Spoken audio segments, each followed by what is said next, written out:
देखो रिकॉर्डिंग का मैसेज करा, स्क्रीन शेयर है। Yes ma'am. देखो आज हम लोग का वैल्यूएशन ऑफ गुडविल कंप्लीट हो जाएगा। हम लोग का एक इलास्ट्रेशन 11 और एक प्रैक्टिकल क्वेश्चन में एक क्वेश्चन बाकी है, ठीक है। तो देखो इलास्ट्रेशन 11 ये काफी अच्छा है क्वेश्चन। इसमें क्या क्या बोला है देखो। CU and AU were in partnership sharing profit and losses in the ratio 5:3. On 1st April 2020 they decide to admit AG the partnership on the following terms। ठीक है, तो एडमिशन करना है CU AU को AG को, जिसका कुछ conditions है वो हमें देखना है। बोल रहा है कि AG will bring 2 lakh as capital for 1/4 share, मतलब AG का प्रॉफिट शेयरिंग रेशियो है 1/4 और उसको उसके बिहाफ में लाना है 2 lakh capital. New profit sharing ratio है 2:1:1 एमओ CU AU AG। अब 3 जन हो जाएगा तो 3 जनों का profit sharing ratio. CU was entitled to salary 2000 per month, it was revised to 3000 per month from 1 October 2018। CU जो कि पहले से ही पार्टनरशिप में था, उनको सैलरी मिलता था 2000 पर मंथ और इसको चेंज करके किया गया है 3000 पर मंथ अक्टूबर से, ठीक है। तो इसका क्या इम्पैक्ट आएगा, देखते हैं क्या इम्पैक्ट आता है। Interest on capital was paid 8% per annum. Interest on capital 8% per annum पे करना है। Capital as on 31 March 2020 were CU का है 4 लाख, AU का 3 lakh which had remain unchange since last 4 year. मतलब पिछले 4 साल से एक ही तरह का इनका कैपिटल चल रहा है। Goodwill was to be valued on the basis of 3 years purchase of average adjusted weighted average profit of past 4 years. तो गुडविल वैल्यूएशन का मेथड कौन सा बोला है, 3 इयर्स परचेज, मतलब नंबर ऑफ ईयर परचेज जो है वो हम लोग का 3 है, ठीक है। नंबर ऑफ ईयर परचेज जो है वो हम लोग का 3 है, ठीक है। अच्छा, इसके अलावा यहाँ पर एवरेज एडजस्टेड वेटेड, हम लोग को क्या करना है, number of year purchase of average adjusted weighted average profit, मतलब हम लोगों को एवरेज प्रॉफिट मेथड फॉलो करना है और उसमें वेटेड करना है। ये हमें क्वेश्चन पहले से ही बता दिया है। तो अगर ऐसा बता दिया है, हम लोग को नॉर्मली पता है कि वेट कब यूज करते हैं, जब हमारी प्रॉफिट में कोई ट्रेंड दिख रहा हो, या तो इंक्रीजिंग या तो डिक्रीजिंग। लेकिन अगर क्वेश्चन से ये बोल रहा है कि पहले से ही बता दिया है कि वेटेड यूज करो, तब ना मुझे और ट्रेंड देखने का जरूरत नहीं है। ट्रेंड हो या ना हो, हम लोग वेटेड का ही यूज करेंगे क्योंकि क्वेश्चन बोला है the profit of previous 4 years before charging interest on capital and salary to CU were as follows. बोल रहा है कि प्रॉफिट जो है प्रीवियस 4 साल का before charging interest on capital and salary to CU। Interest देखो बोल रहा है कि इनको इंटरेस्ट ऑन कैपिटल मिलना चाहिए, तो जब लिखा हुआ है मिलना चाहिए तो मिलना चाहिए, लेकिन वो चार्ज नहीं किया हुआ है। तो अगर नहीं किया हुआ है तो प्रॉफिट में क्या चेंजेस हमें करना पड़ेगा, क्या एडजस्टमेंट करना पड़ेगा, ये दोनों चीजों के लिए कि इंटरेस्ट ऑन कैपिटल चार्ज नहीं है और CU को जो सैलरी दिया जाता है वो चार्ज नहीं किया गया है पिछले 4 सालों से, ठीक है। मतलब 4 साल के प्रॉफिट में वो चार्ज किया हुआ नहीं है। तो अगर हमें अपने प्रॉफिट को एडजस्ट करना है तो क्या करना पड़ेगा बोलो।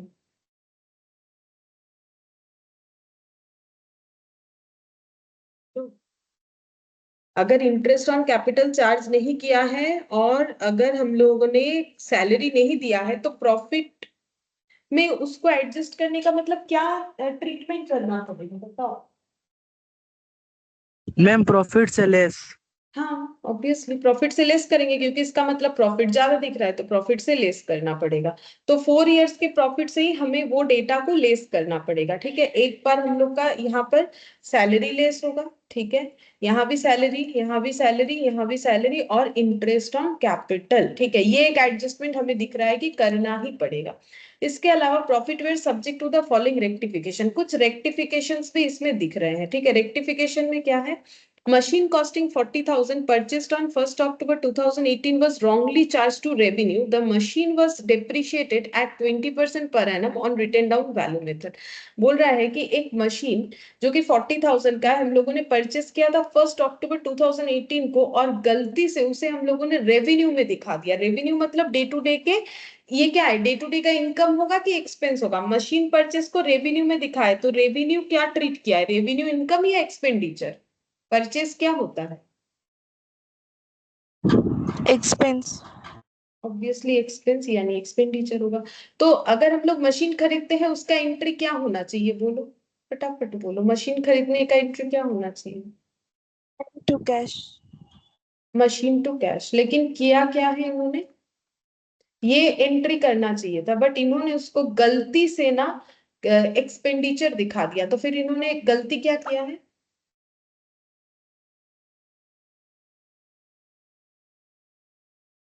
देखो इतना बार फाइनल अकाउंट्स ये सब में हम लोगों ने देखा, तुम लोग ये नहीं बोल सकते हो कि अगर मशीन खरीदे हैं तो मशीन की जगह अगर परचेज दिखाए तो क्या एंट्री होगा, नहीं बोल सकते। Purchase to cash. हाँ, परचेज टू कैश दिखा दिया है, ठीक है।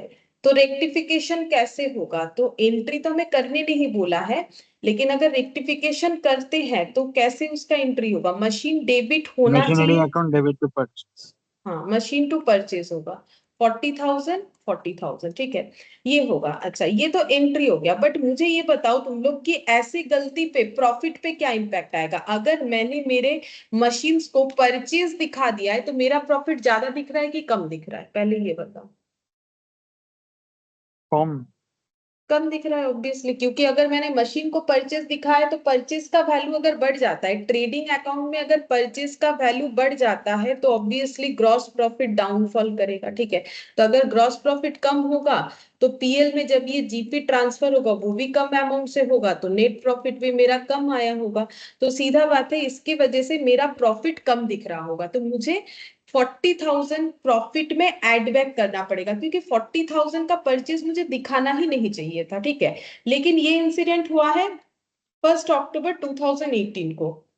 तो मुझे ये बताओ, ये सारे प्रॉफिट में से कौन से प्रॉफिट में ये एडजस्ट होगा, कौन से ईयर के प्रॉफिट में ये एडजस्ट होगा, 1 अक्टूबर 2018, ये चारों में से कौन से टाइम पीरियड के अंडर आता है।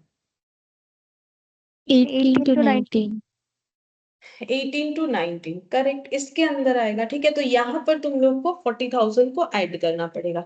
अच्छा, अब अगर हम लोगों ने अपने फिक्स्ड एसेट को फिक्स्ड एसेट नहीं माना था, उसके वजह से हम लोगों ने उसको क्या किया था, नहीं मान के उसको एक्सपेंस दिखा दिया, तो मेरा प्रॉफिट कम हो गया, उसको अभी हम लोग ठीक करेंगे।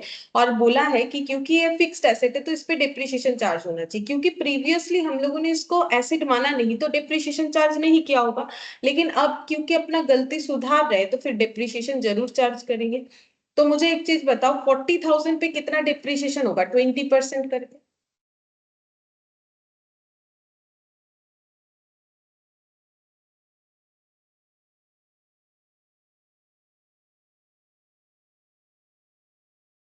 बोलो।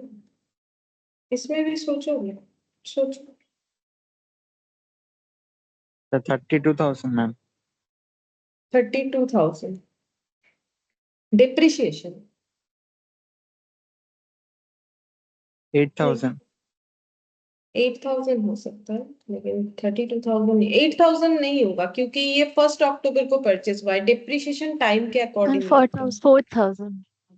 4,000, हाँ। तो ये देखो, अक्टूबर से लेके हमें मार्च तक जाना है, तो अक्टूबर नवंबर दिसंबर जैन फेब मार्च 6 मंथ्स का लगेगा, तो यहाँ पर जितना आएगा 6 मंथ्स लगाने पे 4,000। तो 4,000 का डिप्रिशिएशन हम लोगों ने प्रीवियसली चार्ज नहीं किया होगा, क्योंकि जब फिक्स्ड एसेट माना ही नहीं तो चार्ज नहीं किया होगा। तो अगर चार्ज करेंगे, नहीं किया हुआ है, तो उसकी वजह से प्रॉफिट का इम्पैक्ट क्या चल रहा होगा। Good evening. Good evening ma'am. अगर हम लोगों ने डिप्रिशिएशन नहीं दिखाया था, क्योंकि दिखाया नहीं है, बात तो क्लियर है ना, क्योंकि उसको फिक्स्ड एसेट माना नहीं, तो डिप्रिशिएशन नहीं दिखाने से मेरे प्रॉफिट में क्या इम्पैक्ट चल रहा होगा। प्रॉफिट ज्यादा दिख रहा है। Profit प्रॉफिट, increase होगा.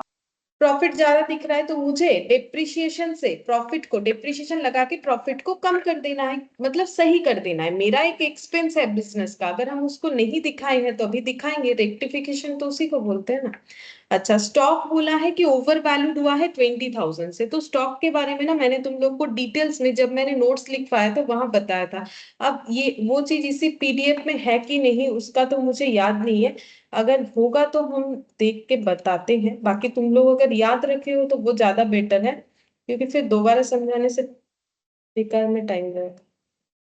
देखो मैंने तुम लोग को यहाँ तो दिख नहीं रहा है क्योंकि शायद इसके आगे वाले पीडीएफ में है, तो तुम लोग अपने कॉपी में देखोगे जहां पर मैंने लिखवाया था एडजस्टेड प्रॉफिट का एक लंबा सा लिस्ट कि कब क्या लिखना चाहिए, कब क्या ऐड होता है, कब क्या लेस होता है।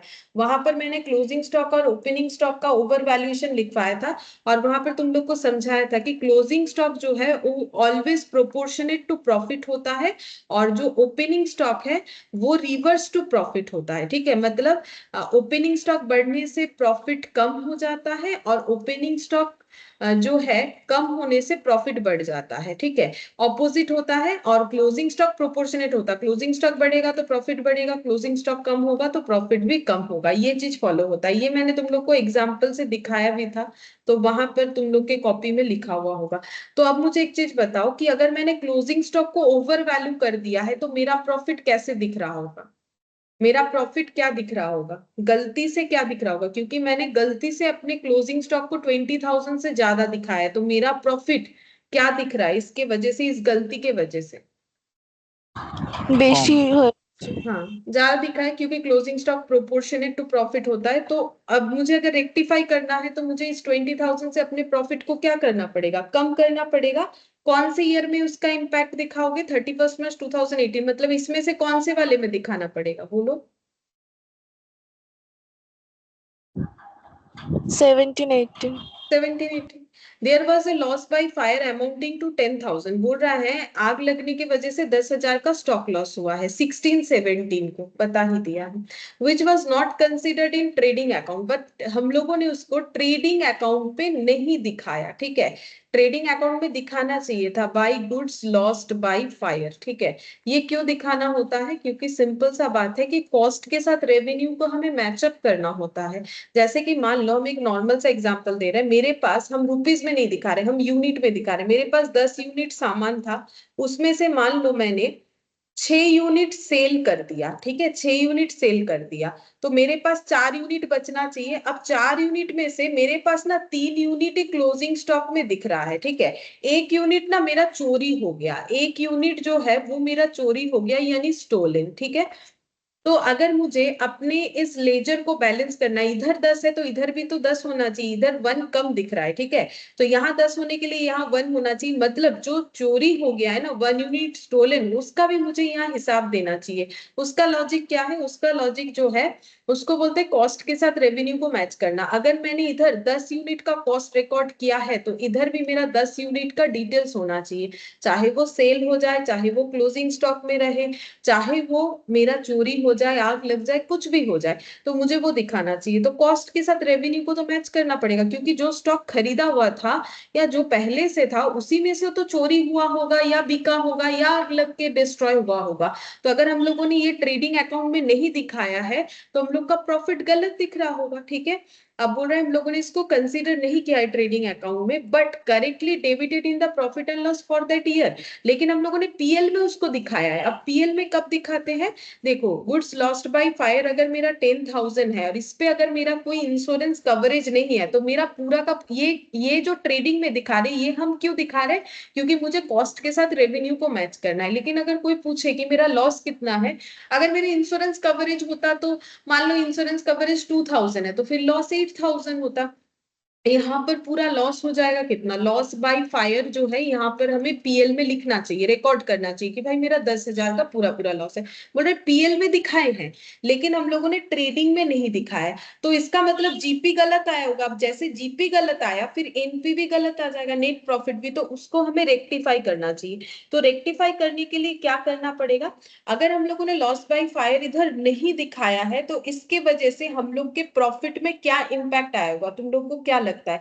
जैसे कि देखो अब यहाँ पर मान लो कि हम 10 यूनिट का कॉस्ट दिखा देते, मान लो 10 यूनिट 10 रुपए में खरीदा था। ठीक है, तो 100 रुपए का सामान था, उसमें से 6 यूनिट सेल कर दिया, मान लो 15 रुपए करके। ठीक है, तो 90 रुपीज। ठीक है, अब मेरा यहाँ पर 3 यूनिट बच गया है क्लोजिंग स्टॉक में, वो 10 रुपए करके होगा 30 रुपीज। ठीक है, इधर जीपी आ जाएगा, ग्रॉस प्रॉफिट, तो जीपी कितना आएगा, एक एक प्रोडक्ट पे 5 रुपीज का प्रॉफिट अर्न किया है, 6 प्रोडक्ट बेचा है, तो ये 30 रुपीज आ जाएगा। अब देखो इधर मैंने 6 यूनिट दिखाया, इधर 3, इधर 9 और इधर 1 यूनिट मैंने नहीं दिखाया, कौन सा, जो मेरा स्टोलन हो गया। तो अब प्रॉफिट में क्या इंपैक्ट आएगा, यहाँ पर कितना आ जाता है 120, यहाँ पर कितना आ गया 130। तो अगर ऐसे बैलेंस करेंगे तो हम यहाँ पर ग्रॉस लॉस कितना दिखाएंगे, मेरा बात समझ में आया। अगर हम इसको रुपीज में ट्रांसफर कर देते हैं कि मैंने दिखाया मेरे पास 100 रुपए का टोटल प्रोडक्ट था, 10 रुपए का 10 यूनिट, उसमें से 6 यूनिट फिर 15 रुपए करके बेच दिया, यानी एक प्रोडक्ट पे 5 रुपए का प्रॉफिट, तो 6 प्रोडक्ट पे 30 रुपए का प्रॉफिट, और 3 बचा हुआ है, एक जो है वो चोरी हो गया, लेकिन मैंने उसका डेटा नहीं दिखाया। अगर हम उसका डेटा नहीं दिखाते हैं तो क्लोज करने के बाद मेरा ग्रॉस प्रॉफिट, देखो ये तो प्रॉफिट मुझे पता था, मैंने लिख दिया, बैलेंस इधर आ जा रहा है, देखो ये लिखने के बाद भी ना बैलेंस हमारा इधर आ जा रहा है, ठीक है, बैलेंस इधर दिख रहा है कि इधर कुछ कमी है, ठीक है। तो अगर मान लो हम लोग ग्रॉस प्रॉफिट नहीं लिखते हैं, मान लो ये तो मैंने कैलकुलेट कर दिया, मान लो हम लोग ग्रॉस प्रॉफिट कैलकुलेट नहीं कर पा रहे, हमें यहाँ पर यूनिट का डेटा नहीं दिया है, हमें सिर्फ इधर 100 दिया हुआ है, इधर 90 और इधर 30। अब हम लोग जब इसको टोटल करेंगे तो हम लोग ना इधर यहाँ पर जो है कितना दिखा देंगे पता है, 20 दिखा देंगे, जबकि मेरा ग्रॉस प्रॉफिट कितना हो रहा है, यहाँ पर 30 हो रहा है, तो मेरा प्रॉफिट कम दिखेगा, कम क्यों, क्योंकि इधर का टोटल कम आएगा, इधर का कम आएगा तो इधर बैलेंस करोगे तो इधर प्रॉफिट इस तरीके से दिखेगा।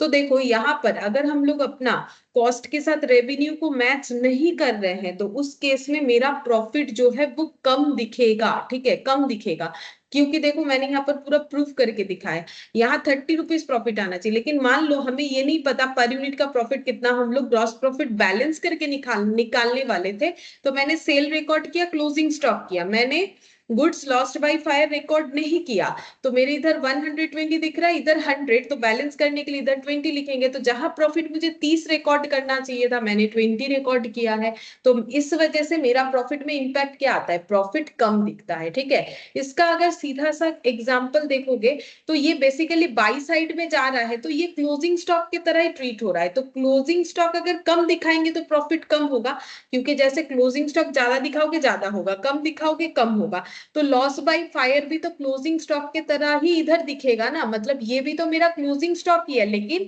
बात ये है कि ये मेरे पास स्टॉक जैसा है नहीं कि हम बाद में जाके इसे बेच दे, ये जल के खराब होके खत्म हो गया है, तो बाई साइड में जा रहा है, तो इसका ट्रीटमेंट कैसे याद रखोगे, लाइक क्लोजिंग स्टॉक, तो बाई साइड का कोई आइटम है क्लोजिंग स्टॉक के तरह, उसको अगर हम लोगों ने कम रिकॉर्ड किया या नहीं किया है तो उससे हमारा प्रॉफिट जो है वो डाउन में दिखेगा, तो प्रॉफिट डाउन में दिखेगा तो इतने से हमें प्रॉफिट को इंक्रीज करना पड़ेगा।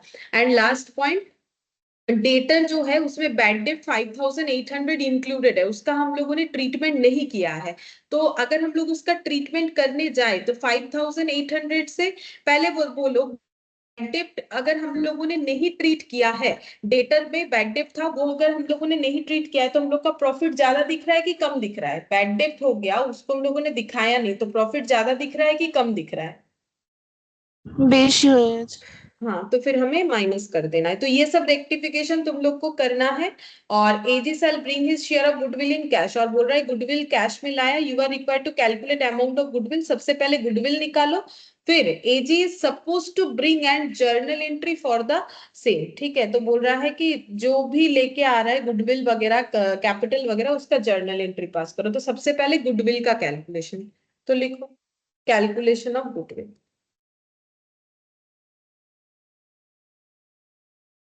कैलकुलेशन ऑफ गुडविल,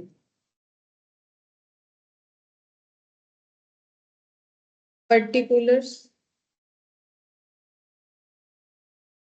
यहाँ पर प्रॉफिट का पहले एवरेज नहीं कर सकते हम लोग, क्यों, क्योंकि हर एक ईयर में अलग अलग अमाउंट से अलग अलग चीजों का एडजस्टमेंट, अगर एक ही तरह का होता तो बात अलग था, ठीक है, तो इसीलिए हमें हर एक जगह पे अलग एडजस्टमेंट जैसा जिसपे है वो दिखाना पड़ेगा।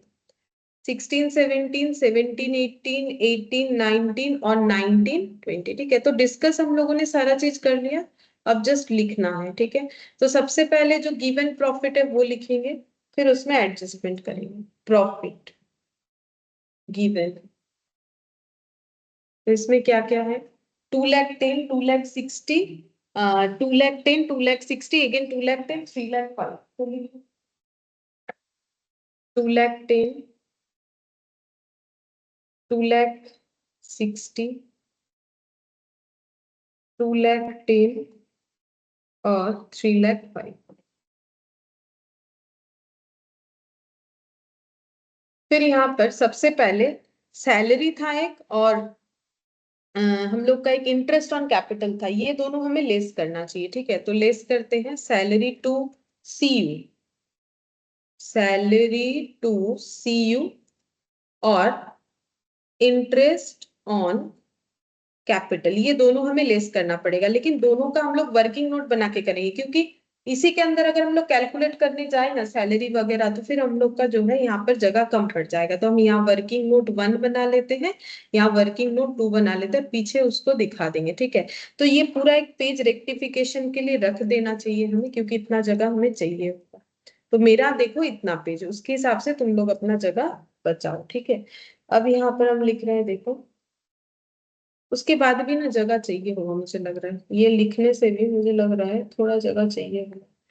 अगर किसी का हैंडराइटिंग बड़ा है, हम खुद ही जगह रखते हैं थोड़ा। ठीक है, वर्किंग नोट नंबर 1 सबसे पहले निकालेंगे सैलरी टू CU। ठीक है, तो मुझे एक चीज बताओ, CU को कितना सैलरी दिया जाता है, तो हमें कितने साल का निकालना है? 4 साल का, क्योंकि 4 साल में एक बार भी ये सैलरी का पैसा माइनस किया हुआ नहीं है। ठीक है, तो कौन कौन से ईयर का निकालेंगे? 16, 17, 17, 18, 18, 19 और 19, 20। ठीक है, तो कितना सैलरी का अमाउंट होगा? तो यहाँ एक इंफॉर्मेशन था, तुम लोग उसके बेसिस पे बताओ।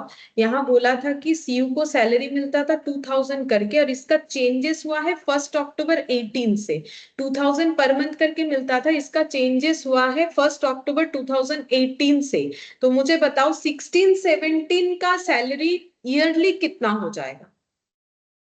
18 से चेंज है, मतलब यहां से चेंज है। ठीक है, नहीं, ये तो 31 मार्च को खत्म हो रहा है, 1 अक्टूबर से चेंज है, मतलब इस साल से चेंज होगा। तो पहले 16, 17 का सैलरी कितना होगा, ये बताओ। बताओ बताओ, 16, 17 का सैलरी कितना होगा? 2000 इंटू 12। 24,000। हाँ, 24,000। नेक्स्ट ईयर का भी वैसा ही था, क्योंकि तब तक सैलरी जो है वैसा ही चल रहा था। अच्छा, 18, 19 का कैसे निकालोगे, ये बताओगे मुझे? 18, 19 का कैसे, क्योंकि 1 अक्टूबर 18 से चेंज हुआ है, उसके पहले लेकिन एज इट इज था। तो इसका तुम लोग मुझे कैलकुलेट करके बताओगे? 30,000। 30,000 करेक्ट। पहले 2000 करके कितना दिन चला होगा? 2000 करके अक्टूबर के पहले 6 एज इट months। इज, हाँ 6 मंथ्स। ठीक है, देख लो, अप्रैल मई जून जुलाई अगस्त सितंबर तक इतना ही चल रहा था, 6 मंथ्स। ठीक है, फिर उसके बाद 3000 पर मंथ करके अगेन 6 मंथ्स। ठीक है, तो 18 और इधर 12, 18 प्लस 12 ये हो जाता है हम लोग का 30,000। अच्छा, 19, 20 का फिर कितना दिखाना पड़ेगा, ये बताओ? 36,000। 36,000, 3,000 पर मंथ इंटू 12, 36,000। तो देखो सैलरी भी अलग अलग है, कहीं एक जैसा कहीं अलग, तो हम लोग को क्या करना है, अभी यहाँ पर लिख के दिखाना पड़ेगा। ठीक है, तो पहला यहाँ पर हो जाएगा 12, यहाँ पर पहला वाला 24,000। ठीक है, उसके बाद हो जाएगा फिर से 24,000, फिर यहाँ पर हुआ 30,000, यहाँ पर हो जाएगा 36,000। जैसा है बस वो देख देख के मैंने लिखा है, और कुछ नहीं। ठीक है, और अगर इसका यहाँ पर अगर तुम लोग ड्रॉ करना चाहो तो कर सकते हो, अपने समझने के लिए, बाद में कभी भी देखोगे तो याद रह जाएगा। इसी के साइड बाय साइड मैंने ड्रॉ करके 6 मंथ 6 मंथ। ठीक है, 1 अप्रैल 18 से यहाँ से 1 अक्टूबर 18 तक चल रहा था 2000 पर मंथ पे, फिर 3000 पर मंथ पे चलना लगा। ठीक है, तो ये हो गया 31, ये यहाँ पर ऐसे चल रहा है इनका सैलरी का सिस्टम, ये यहाँ पर इसके लिए। ठीक है, तो जब भी देखोगे याद हो जाएगा। अब नेक्स्ट वर्किंग नोट नंबर 2 बना लेते हैं, interest on capital. Interest on capital देखो कितना होगा।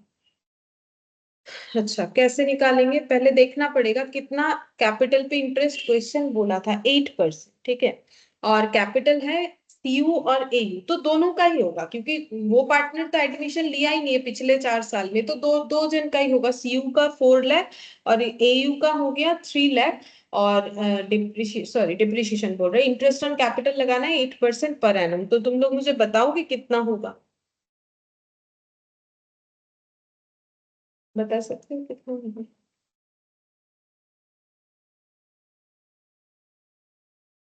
तब तक हम लिख रहे हैं यहाँ पर।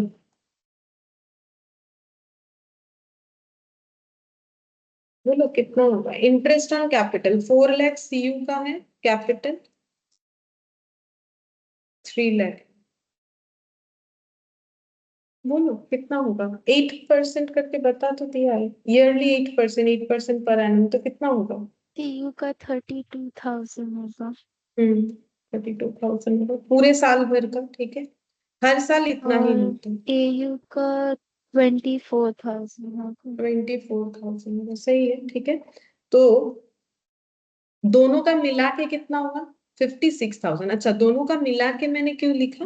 क्योंकि जब हम लोग इसका इम्पैक्ट प्रॉफिट में दिखाएंगे तो 2 बार नहीं लिख के हम लोग एक बार भी लिख सकते हैं। क्योंकि देखो मैंने यहाँ पर ना इंटरेस्ट ऑन कैपिटल लिखा है, interest on capital for CU AU, ऐसे अलग अलग नहीं लिखा है। अगर अलग अलग लिखोगे तो तुम लोग को एक बार 32 32 32 32 ऐसे लिखना पड़ेगा, और उसके बाद और एक पार्टनर का जितना आया कितना 24 24 24 24 ऐसे लिखना पड़ेगा। लेकिन माइनस तो दोनों ही होना है, तो मैंने क्या किया ना, टोटल कर दिया। तो हम लोग एक ही बार लिखेंगे तो हम लोग का काम हो जाएगा, नहीं तो हमें ज्यादा लिखना पड़ेगा फालतू में। तो 56,000, 56,000, 56,000, 56,000। ओके, ठीक है। अच्छा, अब इसके बाद ये एडजस्टमेंट के बाद नीचे का रेक्टिफिकेशन। सबसे पहले मशीन को हम लोगों ने गलती से अपना परचेज दिखा दिया है 1 अक्टूबर 18 को, तो उस पीरियड में हम लोगों का प्रॉफिट कम दिख रहा है, तो हमें मशीन के वैल्यू को ऐड करना चाहिए। तो यहाँ पर लिखेंगे मशीन टू बी कैपिटलाइज्ड, मतलब कैपिटलाइज्ड होना चाहिए बट कैपिटलाइज्ड नहीं किया है, तो अभी कैपिटलाइज्ड कर रहे हैं, कैपिटलाइज्ड, ठीक है, अभी कैपिटलाइज्ड कर रहे हैं। कौन से टाइम पीरियड में होगा? हर जगह पे मत लिख दो, जिस पीरियड का है उसी पीरियड, 1 अक्टूबर 18।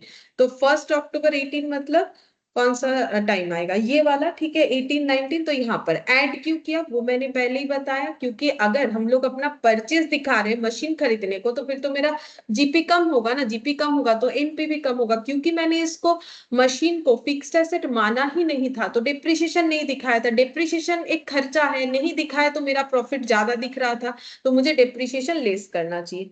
अब मुझे तुम लोग एक चीज बताओ, डिप्रिशिएशन जो है वो कौन कौन से ईयर में मुझे दिखाना चाहिए?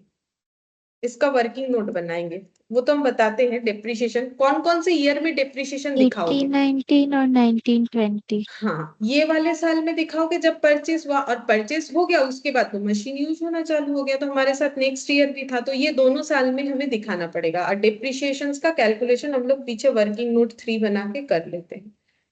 तो वर्किंग नोट नंबर 3, तो डिप्रिशिएशन ऑलवेज जो है हमारे टाइम के अकॉर्डिंग होता है, तो वैसे ही लगाएंगे डिप्रिशिएशन ऑन मशीन।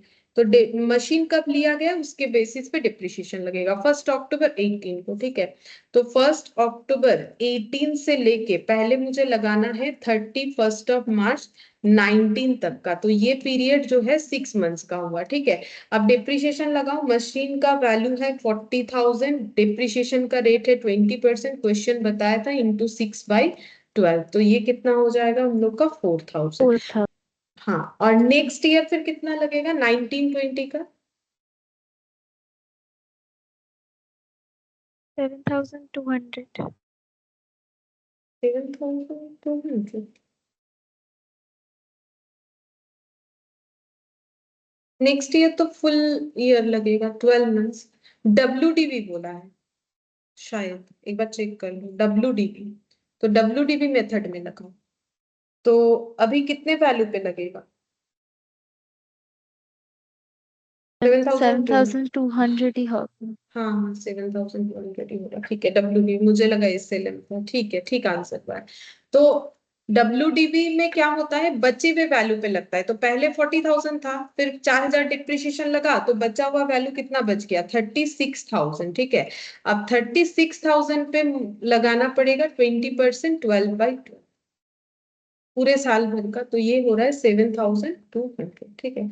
अच्छा, तो हम लोग एक जगह पे 4,000 और नेक्स्ट ईयर पे 7,200 ऐसे लिखेंगे। तो यहाँ पर पहला वाला में हम लोग का जाएगा 4,000 और उसके बाद वाले में जाएगा 7,200, ठीक है।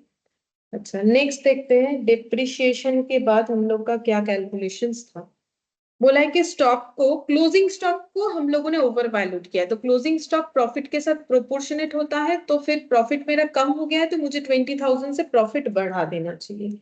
Over valuation of closing stock, अब जिस साल हुआ है उसी साल करने से हो जाएगा। 18 का बात है, तो 18 मतलब ये सेकेंड वाला डेटा, मतलब हम लोग का यहाँ पर हो जाएगा 20,000।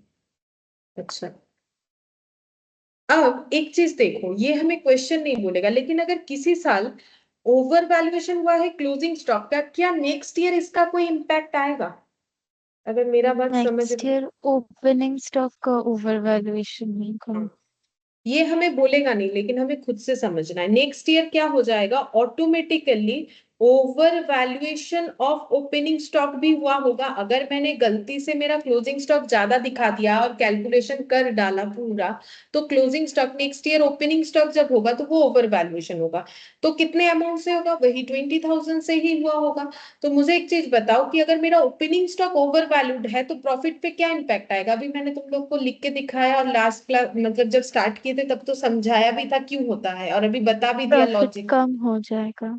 हाँ, तो प्रॉफिट कम दिख रहा है क्योंकि ओपनिंग स्टॉक ज्यादा है, तो मुझे यहाँ पर क्या करना पड़ेगा, प्रॉफिट को बढ़ाना पड़ेगा। बढ़ाने के लिए इसको क्या करेंगे, एंड ऐड, ठीक है। और ये तो मुझे लेस करना चाहिए था, मैंने ऐड क्यों लिख दिया? ओवर वैल्यूएशन है तो प्रॉफिट हम लोग का ज्यादा है तो उसको कम करेंगे, और अगर ओपनिंग स्टॉक ओवर वैल्यूड है तो प्रॉफिट कम है उसे ज्यादा करेंगे। लेकिन ये कौन से ईयर में दिखाएंगे हम लोग? ये अब 20,000 as opening stock over valuation कहाँ दिखाएंगे? 1890। 1819। हाँ, इसके बाद वाला, क्योंकि ये क्लोजिंग स्टॉक है तो नेक्स्ट ईयर ही उसका ओपनिंग स्टॉक होगा, उसके बाद और नहीं दिखाना है, ठीक है। वो 2 साल ही दिखाना है, लगातार 2 साल ही उसका इम्पैक्ट आएगा। फिर इसके बाद यहाँ पर लॉस बाय फायर हुआ था, जिसको हम लोगों ने पीएल में दिखाया, वो तो सही ट्रीटमेंट है, बट ट्रेडिंग में नहीं दिखाया। तो वही क्लोजिंग स्टॉक की तरह ही सोचो कि अगर मेरा स्टॉक लॉस्ट बाय फायर है, वो भी मेरा रेवेन्यू को मैच करने के लिए बाई बोल के जाना चाहिए था, क्लोजिंग स्टॉक की तरह बस लिखना है स्टॉक लॉस्ट बाय फायर, क्योंकि वो तो क्लोजिंग स्टॉक में रहा नहीं। तो मुझे उसको क्या करना है, अगर मेरा डेटा कम दिखाया गया, मतलब बेसिकली जैसे क्लोजिंग स्टॉक होता है, क्लोजिंग स्टॉक का वैल्यूएशन अगर 10,000 से कम है तो प्रॉफिट भी कम दिख रहा है, तो मुझे क्या करना पड़ेगा, एड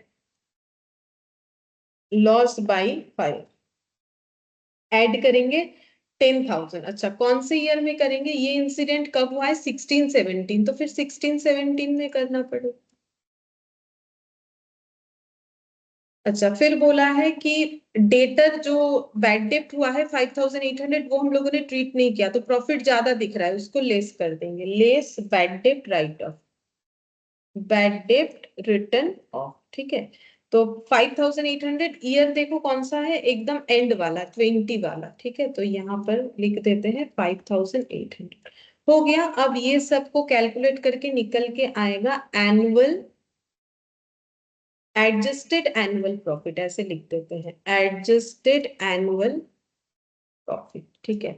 तो कैलकुलेट करके देखो कितना आ रहा है। पहला वाला 2,10,000 माइनस 24,80, 2,10,000 और ये 10,000 ऐड हो गया, 2,20,000 कितना हो गया, 1,40,000। 1,40,000। अच्छा, उसके बाद वाला 260, 24,56, 160 से 20, ये 1,60,000 हो रहा है ना? देखो तो कैलकुलेट करके देखो। हाँ मैम 1,60,000। अच्छा, और उसके बाद वाला कैलकुलेटर कौन सा लगा?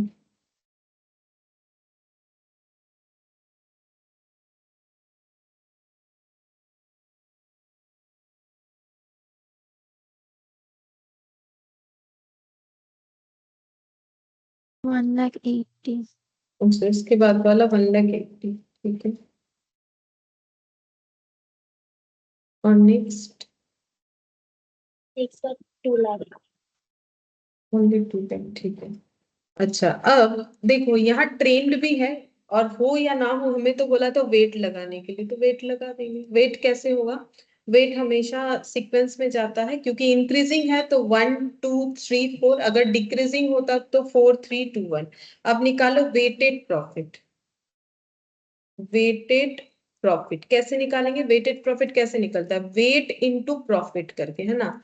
ये वेट और ये हो गया प्रॉफिट। तो 1,40,000 इंटू 1 कितना हो जाएगा? 1,40,000। 160 इंटू 2 3,20,000। 180 इंटू 3 540। 5,40,000 और ये हो जाएगा 8,00,000। ठीक है, तो हम लोग को मिला वेटेड प्रॉफिट। अब हम लोग को निकालना है weighted average profit. Weighted average profit वो कैसे निकालेंगे?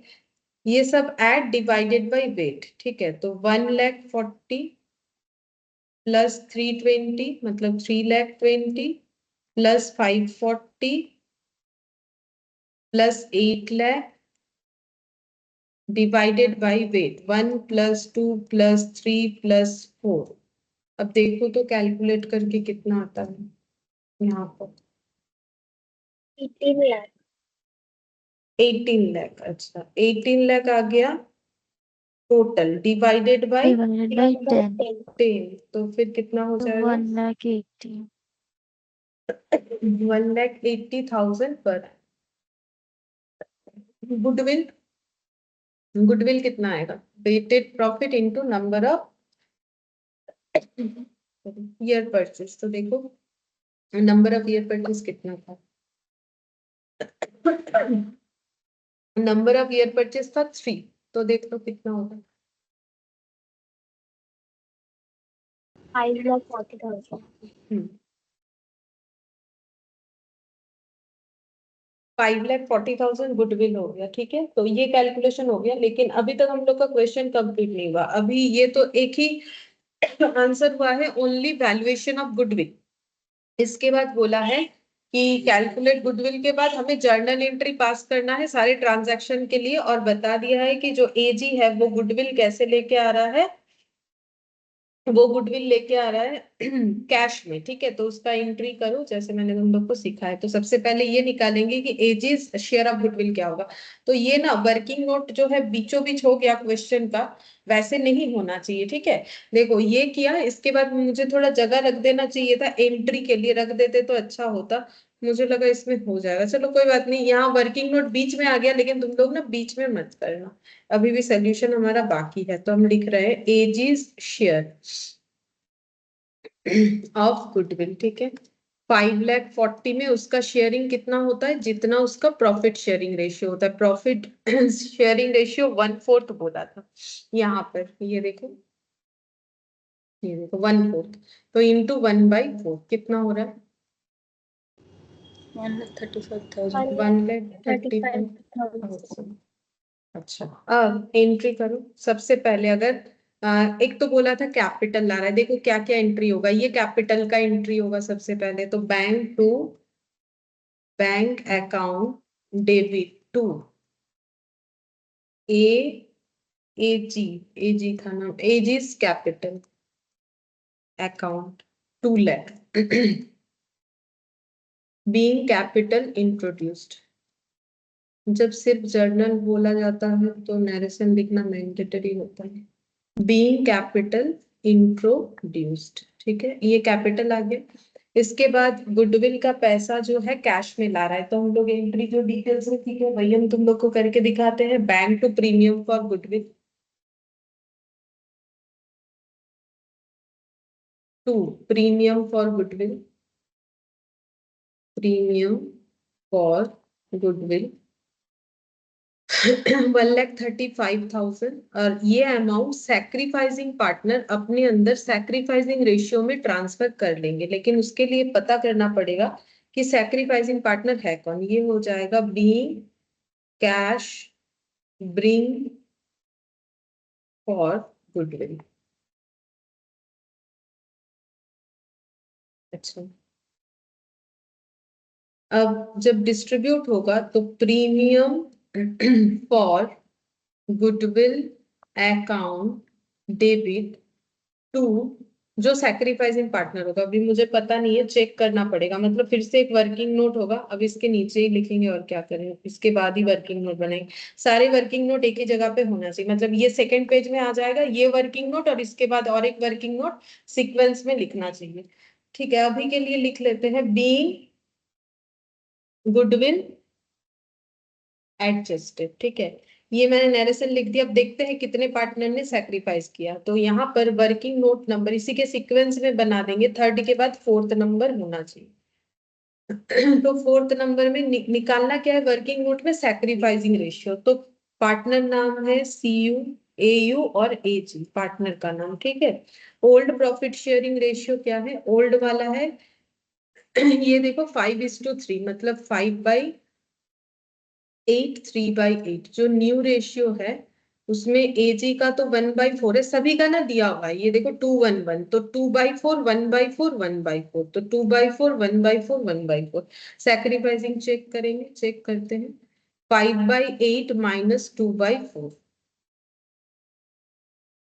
1/8। ठीक है, मैंने क्या किया है, ओल्ड माइनस न्यू किया है। ठीक है, देखो फॉर्मूला रटने का जरूरत नहीं होता, क्योंकि मैंने ओल्ड माइनस न्यू किया है, तो अगर ये बिगर डेटा है आंसर मेरा पॉजिटिव आएगा, तो पहले ज्यादा था तो ये सैक्रिफाइस हुआ है। ठीक है, अब यहाँ पर 3/8 और 1/4, तो ये 8 हो जाएगा, LCM 3 2 1/8, तो इनका भी हो गया सैक्रिफाइस। और सैक्रिफाइसिंग इनका तो गेन है, सैक्रिफाइसिंग जो रेशियो है वो कितना हो जाएगा, 1/8:1/8, यानी 1:1। तो ये अमाउंट ये अपने अंदर 1,35 1:1 में डिस्ट्रीब्यूट कर लेंगे। ठीक है, तो 1:1 में करने से कितना होता है, इसका आधा आधा करो पता चल जाएगा।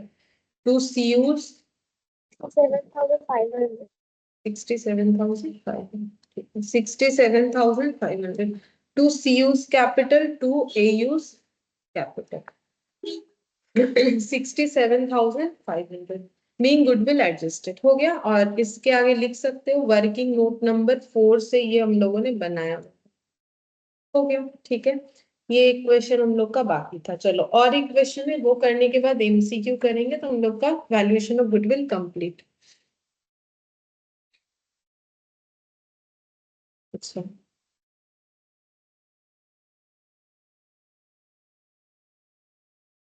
ये वाला क्वेश्चन देखो, ये भी काफी अच्छा क्वेश्चन है। देखो इसमें बोला है कि wise clever and dull where trading in partnership sharing profit and losses 4:3:3 respectively, the accounts of the firm are made up to 31st December every year। तो इनका year end 31st December होता है।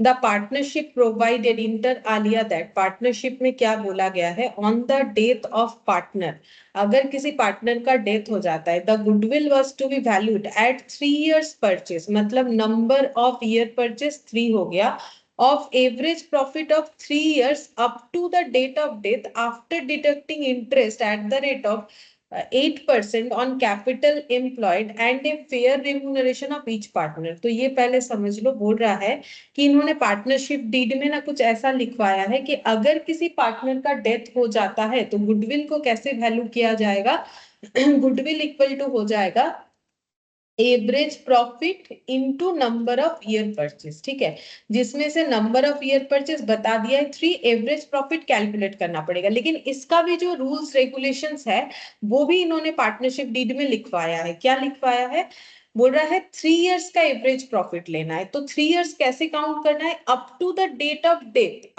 Up to the date of death, मतलब अगर जैसे अभी आज किसी पार्टनर का डेथ हुआ है तो यहां से लेके बैक में मुझे 3 इयर्स जाना है। ठीक है, क्योंकि up to the date of death, जहां पर डेथ हुआ है जिस डेट पे, उस डेट तक, अप टू मतलब उस डेट तक 3 साल काउंट करो, उस डेट तक 3 साल, तो प्रीवियस बैक में जाना पड़ेगा।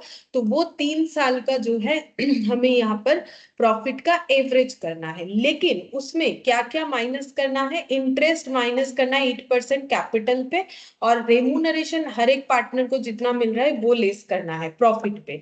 ये 3 साल के प्रॉफिट में मुझे दो चीज लेस करना है, एक है इंटरेस्ट ऑन कैपिटल और दूसरा है रेम्यूनरेशन, ठीक है। उसके बाद जो एडजस्टेड प्रॉफिट आएगा उसका एवरेज निकाल के यहाँ से गुडविल निकालना है। The profit are assume to be earn evenly throughout the year, और ये मानना है कि हर साल प्रॉफिट मेरा एक ही जैसा रहा, ठीक है, कोई चेंजेस नहीं होना चाहिए, मतलब नहीं होगा। तो देखते हैं क्या डेटा दिया है। बोल रहा है 30th June 2019 Wise died and it was agreed on his death to adjust goodwill in capital accounts without showing any amount of goodwill in the balance sheet। बोल रहा है जब वाइस का डेथ हुआ 30th जून 2019 को, तब उन्होंने गुडविल एडजस्ट करने का सोचा, क्योंकि पार्टनरशिप डीड में लिखवाया है तो फिर उस चीज को तो करना पड़ेगा। अब बोल रहा है लेकिन वो गुडविल को बैलेंस शीट में नहीं दिखाएंगे, तो बात तो वैसे भी सही है, ये बात बोले या ना बोले, AS 26 हम लोगों को प्रोहिबिट कर रखा है कि सेल्फ जनरेटेड गुडविल को बैलेंस शीट में दिखाना नहीं है, तो ये बात हमें नहीं भी बोलेगा तो भी हमें बैलेंस शीट में इस तरीके का गुडविल को रेज नहीं करना है। फिर नेक्स्ट क्या बोला है, it was agreed for the purpose of valuation of goodwill that fair remuneration for work done by each partner would be 15,000 per annum. हर एक पार्टनर का रेम्यूनरेशन जो है ईयरली 15,000 है, यहाँ पर मतलब हमें वो 3 साल के प्रॉफिट में 15,000 लेस करना पड़ेगा, and that the capital employed would be 1,56,000। और बोल रहा है कि कैपिटल एम्प्लॉयड 1,56,000 है, तो इसका मतलब उस पे 8% लगा के चेक करना पड़ेगा कि हम लोगों का इंटरेस्ट ऑन कैपिटल कितना हो रहा है। Clever and dull were to continue the partnership, clever और डल जो है वो पार्टनरशिप को कंटिन्यू करना चाहते हैं, sharing profit and losses equally after death of vice. Vice के चले मतलब वाइस का डेथ हो जाने के बाद ये लोग पार्टनरशिप को आगे बढ़ाएंगे और 1:1 में मतलब नया रेशियो 1:1 बनेगा। अब यहाँ पर प्रॉफिट दिया हुआ है, profit of earlier year before charging interest on capital employed. बोल रहा है इस पे इंटरेस्ट ऑन कैपिटल चार्ज किया हुआ नहीं है, तो वो माइनस करना पड़ेगा और रेम्यूनरेशन भी करना पड़ेगा, क्योंकि क्वेश्चन हमें पहले ही बताया है कि प्रॉफिट से दो चीज माइनस करके ही गुडविल का वैल्यूएशन करना है, एक है कैपिटल पे इंटरेस्ट, दूसरा है रेम्यूनरेशन। और यहाँ पर हमें बता रहा है कि भाई इंटरेस्ट ऑन कैपिटल चार्ज नहीं है, तो फिर हमें दोनों चीज को चार्ज करना पड़ेगा। You are required to compute the goodwill and show the adjustment thereof in the books of the firm. हमें गुडविल कैलकुलेट करके देना है और एडजस्टमेंट दिखाना है, ठीक है। चलो गुडविल कैलकुलेट करके देखते हैं। यहाँ पर लिखते हैं वैल्यूएशन ऑफ गुडविल।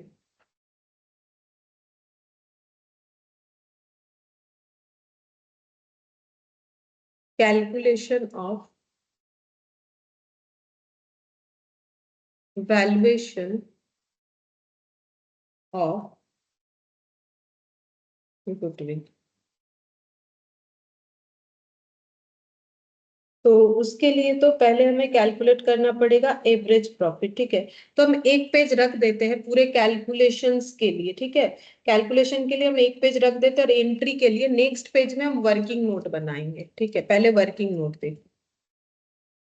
तो यहाँ पर सबसे जो प्रॉब्लमेटिक चीज ये है कि किस तरीके से प्रॉफिट को कैलकुलेट करना पड़ेगा। प्रॉफिट तो हमें दिया हुआ है 16, 17, 18, 19, मतलब ये ईयर स्टार्ट कब हुआ है एंड कब हुआ है बोल सकते हो। अगर मुझे 2016 दिया हुआ है, ऊपर से क्वेश्चन में भी ना मुझे ईयर एंड बताया था, ये देखो ईयर एंड बताया था, तो मुझे एक चीज बताओ, ये ईयर स्टार्ट कब हुआ है और एंड कब हुआ। 1st January और 31st December एंड हुआ है। हाँ, लेकिन मुझे कैसा ईयर लेना है, बोला था क्वेश्चन में कि जब भी कोई पार्टनर का डेथ हो जाता है तो कैसे उसका एवरेज प्रॉफिट लेना है, 3 years up to the date of death, ठीक है। मतलब जिस दिन डेथ हुआ उस दिन तक 3 साल काउंट करना है। तो डेथ हुआ है 30th जून, ठीक है, 30th जून 2019 को डेथ हुआ है। अब देखो हम यहाँ पर ड्रॉ करने से तुम लोग समझ जाओगे, अगर किसी का डेथ हुआ है 30th जून, ईयर क्या था 2019, ठीक है। तो मुझे एक चीज बताओ, इसके आगे का 3 साल कौन कौन सा होगा ये बताओ। अब अगर मुझे ये ईयर को एंड लेना है, क्योंकि क्वेश्चन ही मुझे बोला है up to the date of death, वहां तक मुझे 3 साल काउंट करना है। तो अगर कोई साल यहाँ खत्म होगा तो उसका स्टार्टिंग डेट कौन सा होगा? जैसे दिसंबर में खत्म होता है तो स्टार्टिंग डेट जैन है, अगर मार्च में खत्म होता है तो स्टार्टिंग डेट अप्रैल होता है। तो अगर 30 जून 19 लेना है तो फिर स्टार्टिंग डेट कब हुआ होगा ये बताओ। 1 जुलाई। हाँ 1 जुलाई। ईयर क्या देंगे इसका? 18। तो ऐसे करके मुझे 3 इयर्स जाना है। तो अब मुझे बताओ क्या क्या ईयर होगा। मेरा बात अगर समझ में आ गया है, अब हम पूरा बड़ा ड्रॉ करके दिखाते हैं। तो मुझे बताओ क्या क्या ईयर होगा। यहाँ से हटा दो, पहला वाला मुझे सही मिल गया, लेकिन वो तो लास्ट वाला है। मुझे प्रीवियस ऐसा 3 चाहिए ना। ये देखो, क्या इतना बड़ा बड़ा जगह चाहिएगा? हाँ चाहिएगा। थोड़ा ड्रॉ में हम दिखाते, क्योंकि प्रॉफिट का ना बाइफरकेशन करना पड़ेगा। मुझे 3 साल चाहिए, लेकिन मुझे 3 साल कैसा चाहिए? 3 साल का जो टाइम है वो कुछ ऐसा है। एक बार तो ये 3 साल खत्म हो रहा है 30 जून 19 को, तो इसका मतलब ये स्टार्ट हो रहा है 1 जुलाई 18 को। अब इसके आगे वाला कब फिर स्टार्ट होगा? जैसे तुम लोग मार्च अप्रैल करते हो। July 17, हाँ 1 जुलाई 17। और इसके आगे वाला 1 July 16. 1 जुलाई 16। मुझे ऐसे करके प्रॉफिट को फाइंड आउट करना है, ठीक है। ये सभी मेरा 12 मंथ्स है, तुम लोग काउंट करके देखो, ये सभी 12 मंथ्स है, ठीक है।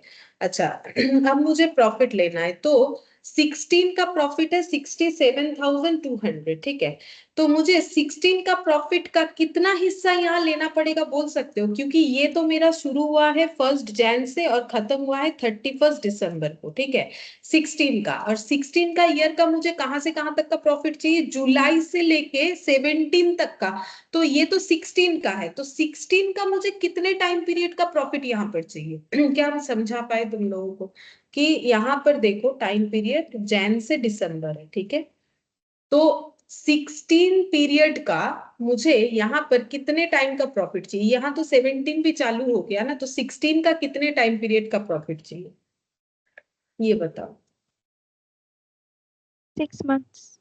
6 मंथ्स, करेक्ट। ये देखो कहाँ से काउंट होगा? जुलाई से काउंट करेंगे, क्योंकि मुझे जुलाई 16 से प्रॉफिट चाहिए। तो जुलाई, अगस्त, सितंबर, अक्टूबर, नवंबर, दिसंबर, और इसको 12 महीना करने के लिए बाकी प्रॉफिट कितने, कौन से टाइम पीरियड का लेंगे यहाँ पर?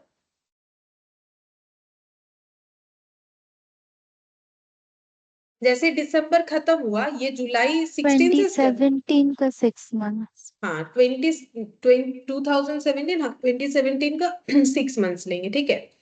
क्या ऐसे करके बाकी सबका भी होगा? तो बाकी सबका बताओ। ये 16 का 6 मंथ, 17 का 6 मंथ्स, तो आगे का क्या लिखोगे? 17 का 6 months और 18 का 6 months. 17 और 18 का 6 मंथ्स। अच्छा उसके बाद 18 का 6 मंथ्स और 2019 का 6 मंथ्स, ऐसे आधा आधा लेना पड़ेगा। मतलब जैसे तुम लोग मार्च टू अप्रैल के केस में, अप्रैल टू मार्च के केस में करते हो ना, अप्रैल, मई, जून, जुलाई, अगस्त, सितंबर, अक्टूबर, नवंबर, दिसंबर, मतलब एक साल का जो हम लोग जैन टू दिसंबर मानते हैं, तो उस हिसाब से 9 मंथ्स और बाकी नेक्स्ट ईयर का 3 मंथ्स, ऐसे करके होता है। तो यहाँ जो मेरा टाइम पीरियड निकल के आया, उसमें अगर मुझे 12 मंथ्स का भरपाई करना है, तो उसमें मुझे लेना पड़ेगा 16 का 6 मंथ, 17 का 6 मंथ, इस तरीके से लेना पड़ेगा। 16 का 6 मंथ हम लोगों ने कहाँ से लिया है? देखो जुलाई से दिसंबर, और ये वाला कहाँ से कहाँ तक का लिया? जैन से ये हो जाएगा जून तक का, ठीक है। जुलाई लिखेंगे तो फिर कंफ्यूज हो जाओगे, क्योंकि जून का, जुलाई का 1 तारीख। यहाँ पर भी सेम चीज देखो, जुलाई से दिसंबर तक ले सकते हैं, क्योंकि वो जुलाई से स्टार्ट हो रहा है ना, और दिसंबर में खत्म हो जा रहा है 16, और उसके बाद का अगर लेना है तो मुझे 17 का लेना पड़ेगा, ठीक है। और ये देखो जैन से लेके जून तक का, यहाँ पर वही जुलाई से लेके दिसंबर, और यहाँ पर हो जाएगा जैन से लेके जून तक का। ऐसे करेंगे तो हमें प्रॉफिट जो है पता चलेगा। अब इसका कैलकुलेशन करना है, मतलब ये तो हम लोगों ने समझा कि कैसे करके हो रहा है। अब ये टाइम पीरियड का वैल्यू भी निकालो, मतलब 1 जुलाई 16 से अगर हम लोग 30 जून 17 तक का देते हैं। अब तुम लोग बोलोगे इसको मैंने 30 क्यों लिख दिया, क्योंकि ईयर एंड जो है वो 30 तारीख को ही तो लिया जाता है ना। वो तो देखो यहाँ डेट 30 था तो तुम लोगों ने एक बोला, एक एक एक तो वैसे लिख दिया, कोई प्रॉब्लम नहीं है। लेकिन जब ईयर को लिखोगे तो ओपनिंग डेट एक होगा, क्लोजिंग डेट जो है मंथ का एंड वाला जो भी होगा, जैसे जून है तो 30 होता है, दिसंबर है तो 31 होता है, उस तरीके से। अच्छा मुझे ये बताओ यहाँ पर प्रॉफिट का अमाउंट कितना लिखोगे? 16 का 6 मंथ्स का प्रॉफिट चाहिए, तो 16 ईयर में प्रॉफिट था 67,200, तो फिर 6 मंथ्स का प्रॉफिट कितना होगा? हमें बोला है कि प्रॉफिट जो है वो यूनिफॉर्म था थ्रू आउट द ईयर। मतलब अगर 67,200 16 का प्रॉफिट था, ये 12 मंथ्स का था, मतलब हर महीने में एक ही जैसा प्रॉफिट था, तो डिवाइडेड बाय 12 करने से पर मंथ का निकलेगा। मुझे 6 मंथ्स का चाहिए तो इंटू 6 कर दोगे, तो बोलो तो मुझे कितना आंसर है? 33,600. 33,600 सही बात है। 67,200 डिवाइडेड बाय 12 मंथ्स करने से पर मंथ का आएगा, इंटू 6 मंथ्स करोगे तो 6 मंथ्स का आ जाएगा, प्लस इसमें ये पीरियड का भी मुझे देना है, तो कितना लिखोगे? ये देखो 75,600 पूरे साल भर का है, 16 का मतलब 12 मंथ्स का है, इसमें मुझे 6 मंथ्स का लेना है। सभी में वही डेटा है, बस तुम लोग को एक बार ये चीज समझ लेना है, बाकी क्वेश्चन आसान है, ठीक है। तो ये 33,600 और ये वाला कितना आ रहा है? ये वाला देखो कितना आ रहा है?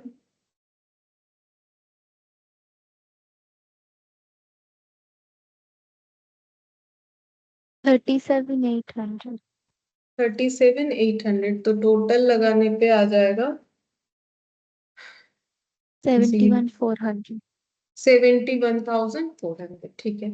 अच्छा अब यहाँ पर ये पीरियड से ये पीरियड, तो 17 का 6 मंथ्स का, तो 17 का 6 मंथ्स का कितना होगा? 17 तो पूरे साल भर का ये ही वाला है, divided by 12 months into 6 months करने से ऑलरेडी हम लोगों ने एक बार कैलकुलेट किया हुआ है, मतलब 37,800। और 18 का 6 मंथ्स, तो 18 का 72,000 था, तो 72,000 divided by 12 months into 6 months, देख लो कितना होता है? 36 होगा आई थिंक, क्योंकि ये 2 से डिवाइड हो जा रहा है 36,000 में। टोटल करने से देखो कितना होता है? 73,800. 73,800, ठीक है। अच्छा अब इसके बाद 1 जुलाई 18 से लेके 30 जून 2019 तक का, ठीक है। तो पहले तो हमें 18 का 6 मंथ्स का प्रॉफिट लेना है, तो 18 का 6 मंथ्स का कितना होगा? 18 में 72,000 divided by 12 months into 6 months, ये करने पे हम लोग का आता है 36,000। और 19 का था कितना? 62,400, 62,400 पूरे साल भर का divided by 12 months into 6 months, तो ये हो गया 2 से डिवाइड करने से 31,200. हाँ, तो फिर टोटल लगाने से कितना आएगा? 67,200. 67,200 आ गया, ठीक है। तो हम लोग को ये पता चल गया कि जो एवरेज प्रॉफिट है, एवरेज बोल रहा है, जो कि एडजस्टेड प्रॉफिट है कितना है, अब हम लोग को इसका एवरेज प्रॉफिट निकालना पड़ेगा इस प्रॉफिट का। तो हम लोग अब यहाँ पर मेन कैलकुलेशंस पे एक बार आते हैं, यहाँ लिखते हैं average profit for 3 years ending on 30th June before death of, क्या पार्टनर का नाम था जिनका डेथ हो गया? वाइस, वाइस का शायद, हाँ वाइस। वाइस के डेथ के पहले के 3 साल का प्रॉफिट का एवरेज निकालेंगे। तो देखो पहले प्रॉफिट का एवरेज कैसे निकालेंगे? पहले हम लोग टोटल प्रॉफिट निकालेंगे, तो यहाँ पर लिखते हैं ईयर, यहाँ पर लिखेंगे प्रॉफिट, ठीक है। ईयर क्या क्या आएगा? ईयर हो जाएगा 30 जून 17, ठीक है। हमें यही वाला ईयर लिखना पड़ेगा जिसके बेसिस पे हम लोगों ने किया, ये 30 जून 17 18 19, 18 और 19, ठीक है। अच्छा अमाउंट लिखते हैं, अमाउंट देख देख के लिखो कितना कितना है? 71,400, 73,800, 67,200, ठीक है। 71,400, 73,800, 800, 67 200, और ये सभी हम लोग का वर्किंग नोट 1 से बन रहा है, ठीक है। तो यहाँ पर हम लिख देते हैं वर्किंग, कैसे लिखे, ब्रैकेट में लिखना पड़ेगा। ये सभी हम लोग का वर्किंग नोट 1 से बना है, ये सबके आगे आगे लिख देते हैं। चलो, ये भी वर्किंग नोट 1 से बना है, ये भी वर्किंग नोट 1 से आया है, ये भी वर्किंग नोट 1 से आया है। अब हमें क्या करना है, प्रॉफिट में कोई ट्रेंड नहीं है, ठीक है, तो इसका सिंपल टोटल करके सिंपल एवरेज कर देंगे, तो टोटल प्रॉफिट, तो टोटल देखो तो कितना होता है टोटल, 2,12,400. 2,12,400, ठीक है। अब एवरेज प्रॉफिट निकालना, क्योंकि सिंपल एवरेज है तो डिवाइडेड बाय 3 हो जाएगा, 3 डेटा है तो डिवाइडेड बाय 3 हो जाएगा, कितना होगा 70,800. 70,800 पर एनम, ये हम लोग का एवरेज प्रॉफिट आ गया। लेकिन इसमें 2 रेक्टिफिकेशन का जरूरत है। एक तो बोला था कि इंटरेस्ट ऑन कैपिटल लेस करो, और दूसरा बोला था पार्टनर का रेम्यूनरेशन लेस करना पड़ेगा, उसके बाद ही उस प्रॉफिट का हम लोग यूज कर सकते हैं। तो यहाँ पर लिख देते हैं पार्टनर्स रेम्यूनरेशन, और लेस कर देंगे इंटरेस्ट ऑन कैपिटल, ठीक है। तो पार्टनर रेम्यूनरेशन कितना होगा, 15,000 पर एनम बोला था, तो 3 पार्टनर है, ठीक है। तो यहाँ पर 15,000 पर एनम इंटू 3 पार्टनर था, तो कितना हो जाएगा 45,000, ये लेस करना पड़ेगा। और interest on capital, capital employed था, सभी का मिला के देखो टोटल 1,56,000। अच्छा, इस पे इंटरेस्ट बोला था 8%, और पूरे साल भर का, तो 8% इस पे कैलकुलेट करके देखो,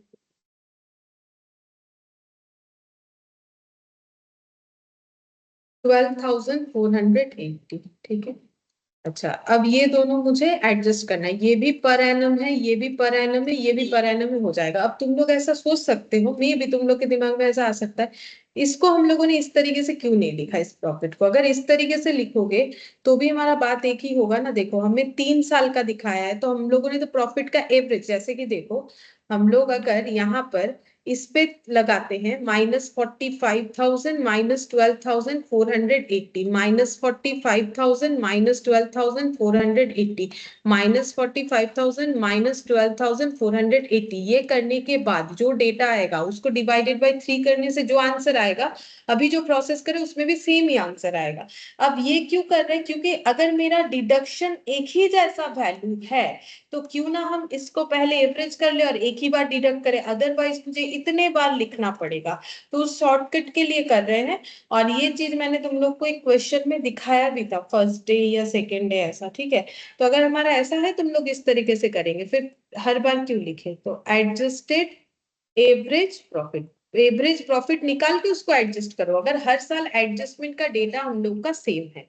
तो माइनस करके देखते हैं, 70,000 ये है 12,480, और 45,000 माइनस करने से आ जाएगा 70,800, ये आ जा रहा है 13,320 पर एनम। अच्छा, अब गुडविल निकालेंगे, goodwill equal to average profit into number of year purchase, जो कि हमें दिया हुआ था 3, तो रुपीज कितना आ जाएगा इंटू 3, तो ये हो गया 39,960। अच्छा, 39,960,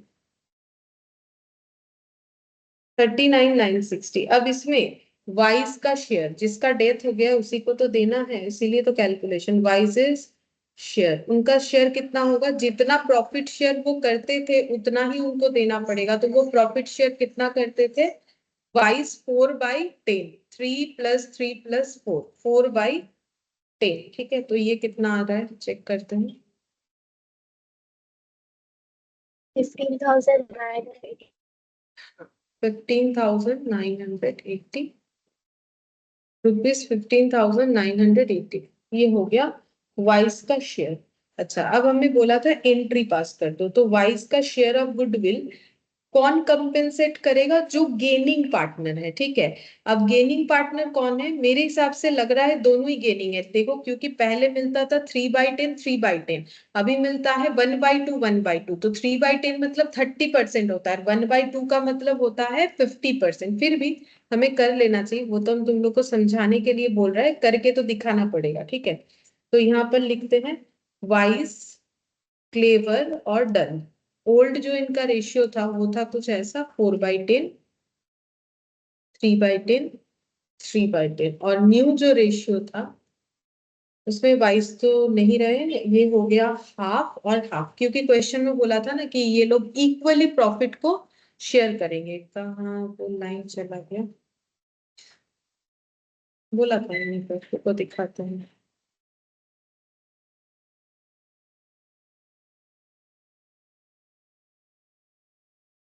चलो कहाँ चला गया?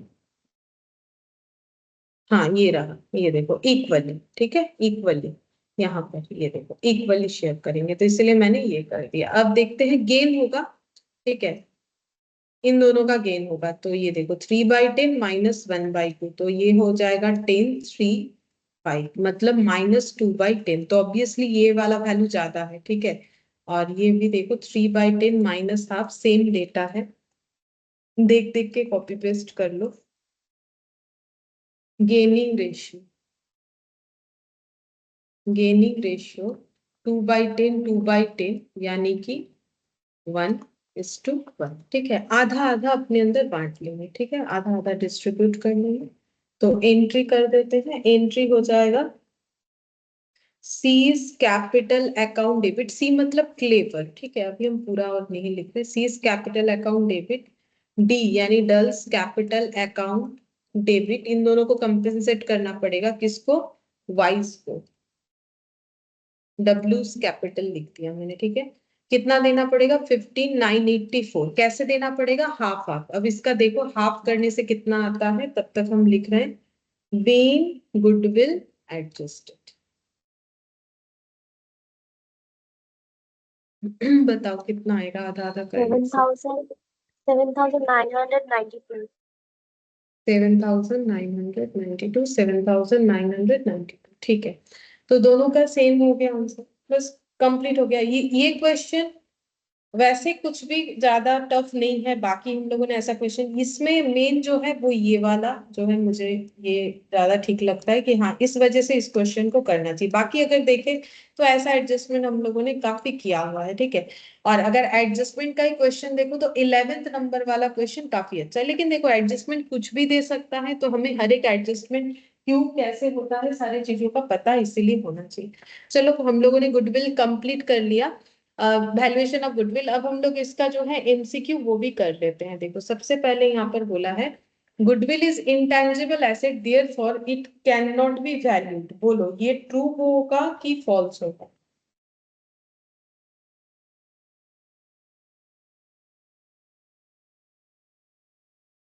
False. हाँ, इतने सारे वैल्यूएशन का मेथड सीखे हैं हम लोग, तो क्या गुडविल का वैल्यूएशन नहीं होता है? तो पूरा चैप्टर ही तो हम लोग का गुडविल के वैल्यूएशन पे था। तो अगर गुडविल का वैल्यूएशन होता है तो ही तो चैप्टर है। तो इंटेंजिबल एसेट हो क्या ना हो, देखो ये इंटेंजिबल एसेट है वो हमें पता है, लेकिन गुडविल का वैल्यूएशन होता है तभी तो ये चैप्टर एग्जिस्ट किया। तो ये एक ऐसा रीजन है कि इंटेंजिबल है तो इसका वैल्यूएशन नहीं होगा। सारे इंटेंजिबल एसेट का वैल्यूएशन होता है तभी तो वो रिकॉर्ड हो सकता है, बिना अमाउंट के कोई भी रिकॉर्डिंग पॉसिबल नहीं है। गुडविल क्यों, और कोई इंटेंजिबल एसेट ले लो, लाइक कॉपीराइट पेटेंट, ठीक है, इस तरीके के सारी चीजों का रिकॉर्डिंग होता है, तो मतलब सभी का वैल्यूएशन होता है। फॉल्स होगा ये। Goodwill is valued whenever there is change in profit sharing ratio among the partner. बोल रहे गुडविल का वैल्यू हो सकता है अगर हम लोग पार्टनर पे प्रॉफिट शेयरिंग रेशियो का चेंजेस देखे, तो गुडविल का वैल्यूएशन करना पड़ सकता है। बोलो, मैंने रीजंस बताया था कब कब गुडविल वैल्यूएशन होगा। ट्रू होगा ये।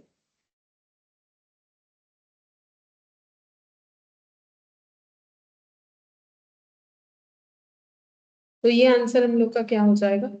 ठीक, एडमिशन में होता है, रिटायरमेंट में होता है, डेथ में होता है, रिकंस्टिट्यूशन ऑफ फर्म मैंने बोला था, यानी एडमिशन में अगर पार्टनर का एडमिशन बोल रहे हैं, अगर पार्टनर का प्रॉफिट शेयरिंग रेशियो चेंज होता है, क्या ऐसा होता है? हाँ होता है, हम लोगों ने एग्जाम्पल में भी देखा था। Goodwill is the value of reputation of firm in respect of profit expected in future over and above the normal rate of profit। बोल रहा है गुडविल का वैल्यू जो है वो क्या है, वो रेपुटेशन है एक फर्म का। कैसे इस रेपुटेशन को मेजर किया जाता है? In respect of profit, profit के बेसिस पे हम लोग इसको रेपुटेशन बोलते हैं। और कौन से प्रॉफिट को बोलते हैं? वो प्रॉफिट जो हम लोग एक्सपेक्ट कर रहे हैं कि फ्यूचर में हमें over and above the normal rate of profit, मतलब इस बिजनेस, कोई भी बिजनेस करे उसका जो नॉर्मल प्रॉफिट है उससे ओवर एंड अबव जितना भी हमें मिलेगा वही हमारा गुडविल है, वही हमारा रेपुटेशन है। क्या बात सही है? True. Correct. At the time of admission, क्योंकि यही मैंने समझाया भी था, at the time of admission और retirement of partner goodwill can be raised in the books of accounts and shown as an asset. बोल रहा है कि अगर किसी पार्टनर का एडमिशन हुआ या रिटायरमेंट हुआ तो बोल रहा है गुडविल को हम लोग बुक्स ऑफ अकाउंट्स में रेज कर सकते हैं और एसेट के तौर पे दिखा सकते हैं। तो कहाँ दिखा सकते हैं? बैलेंस शीट में, ये बात बोल रहा है। लेकिन तुम लोग मुझे बताओ कि ये बात सही है कि गलत है? क्या हम लोग खुद का वैल्यू किया गया? क्योंकि अगर पार्टनर एडमिशन ले रहा है, रिटायरमेंट ले रहा है, तो गुडविल का वैल्यूएशन कौन कर रहा है? जो रिमेनिंग पार्टनर है वो कर रहा है। तो उस केस में जो गुडविल का वैल्यूएशन तो कर सकते हैं, लेकिन क्या उसे हम लोग एसेट में दिखा सकते हैं, ये पूछ रहा है।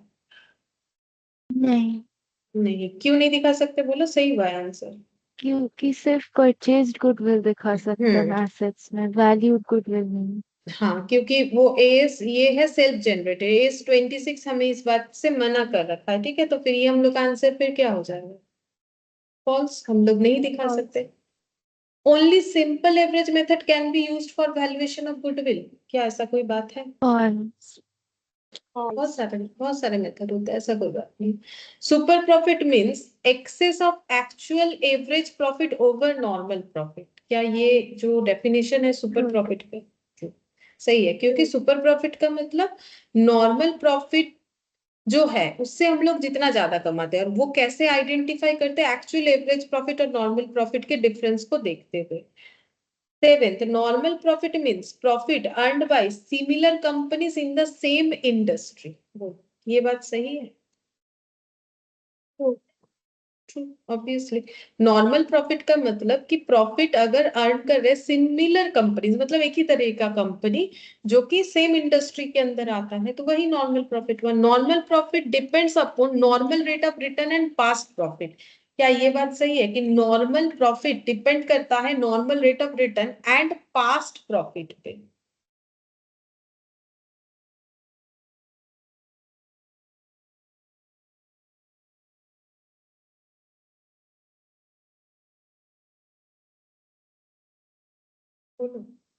False होगा। फॉल्स होगा। क्यों होगा? बोलो। फॉल्स आंसर तो सही है, लेकिन क्यों फॉल्स होगा बता सकते हो? नॉर्मल रेट ऑफ रिटर्न और कैपिटल एम्प्लॉय के ऊपर हाँ डिपेंड करता है। हाँ, पास्ट प्रॉफिट से कोई लेना देना नहीं। पास्ट प्रॉफिट से कैसे निकालेंगे? हमारे पास अगर सीई यानी कैपिटल एम्प्लॉयड है और एनआरआर हमें पता है नॉर्मल रेट ऑफ रिटर्न, तो हम लोग निकाल सकते हैं नॉर्मल प्रॉफिट। तो उसके लिए मुझे कोई पास्ट प्रॉफिट का जरूरत नहीं है कि पहले क्या प्रॉफिट हुआ था, उसका कोई जरूरत नहीं। अब 9th नंबर देखो, eight the time of admission retirement of A partner, since goodwill cannot be raised in the books of accounts is recorded through capital account of the partner। क्या ये बात सही है?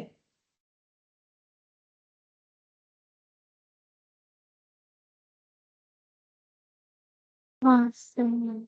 हाँ, ट्रू होगा। True. बोल रहा है जब भी कोई पार्टनर का एडमिशन होता है या फिर रिटायरमेंट होता है, तब गुडविल अगर हम लोग रेज नहीं करना चाहते अपने बुक्स ऑफ अकाउंट्स में, तो हम लोग उसको कैसे रिकॉर्ड करते हैं? कैपिटल अकाउंट के थ्रू से। देखो ना, हर बार गेनिंग या सैक्रिफाइसिंग पार्टनर अपने कैपिटल अकाउंट के थ्रू से ही तो गुडविल का पेमेंट करता है। गेनिंग पार्टनर या सैक्रिफाइसिंग पार्टनर वो एक्सेप्ट करता है। ठीक है। At the time of admission of a partner, goodwill brought in by the new partner is shared equally by old partner। क्या ये बात सही है? बोल रहा है कि जब एडमिशन होता है किसी पार्टनर का, तब जो गुडविल लाया जाता है उस पार्टनर जो गुडविल लेके आता है, incoming partner, goodwill brought in by new partner is shared equally by old partner. False. ये इक्वली नहीं होता, ये कैसे होता है बोलो? Sacrificing ratio. हाँ, sacrificing ratio. Goodwill, sorry goodwill, हाँ गुडविल का जो शेयर है वो सैक्रिफाइसिंग रेशियो में होता है अगर किसी का एडमिशन हुआ, और अगर ये डेथ होता तो फिर आंसर क्या होना चाहिए था? Gaining ratio. ठीक है, तब गेनिंग रेशियो में जो है बाकी दो गेनिंग पार्टनर जो है कंपेंसेट करते, तब लैंग्वेज ऐसा हो जाता। ठीक है, अब बोल रहा है goodwill brought in bye incoming partner in cash for joining in A partnership firm is taken away by the old partner in their dash ratio. इसी के जैसा ही क्वेश्चन आ गया, बोलो कौन सा आंसर होगा? सी होगा। सही है, सी होगा। सैक्रिफाइसिंग रेशियो में जो इनकमिंग पार्टनर गुडविल लेके आता है वो एग्जिस्टिंग पार्टनर अपने सैक्रिफाइसिंग रेशियो में ले लेंगे, जो सैक्रिफाइस करेगा उसी को मिलता है। अच्छा, अब ये वाला देखो क्या बोला है। A and B are partners sharing profit and losses in the ratio 5:3. On admission, C brings 70,000 cash and 48,000 against goodwill. New profit sharing ratio between A, B, C 7:5:4. Find the sacrificing ratio of A is to B. Sacrificing ratio बताना है तो calculate करना पड़ेगा, ऐसे कैसे बताओगे? तो बताओ कैलकुलेट करके कौन सा आंसर सही है, कौन सा ऑप्शन सही।